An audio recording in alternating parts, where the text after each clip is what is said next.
Toka Vodacom nazungumza na Kelly Chris. Tunazungumza na Kelly Chris kutoka Iringa.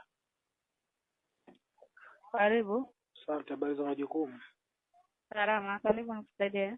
Asante. Nilikuwa nauliza kuna huduma za kututumia message kwenye simu. Ndio.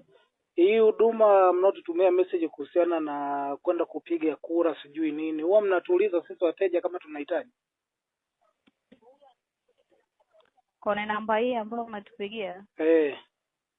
Sawa, hizo message zinatumwa na mamlaka ya mawasiliano, ndio maana unaona inakuja TAKUKURU au piga kura, sio Vodacom. Mimi mtandao wangu huko Voda. Sijasajili TSRA wala sajili sehemu gani. Nyinyi sasa ndio mnatakiwa mzungumze nao waweke kitufe cha kukubali, kwa sababu usinitumie message ya mapenzi ambayo mimi huyo mpenzi simtaki. Samahani kwa kukatisha Kelly, ni mamlaka ya mawasiliano. Mamlaka ya mawasiliano sio simu yao, simu ni ya kwangu mimi. Bando nimenunua mimi na line nimesajili mimi. Hii ni mambo yangu private. Kwa hiyo usinitumie message za habari za kampeni sio kwenda kupiga kura. Unamlazimishaje mtu kwenda kupiga kura? Kelly.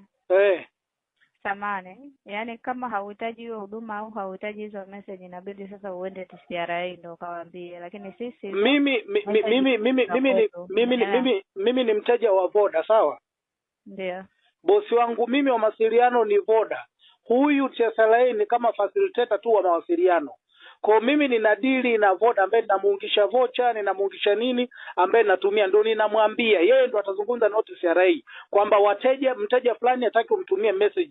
Ndio nakwambia na wewe uongee na wakubwa wako. Sitaki message za kampeni,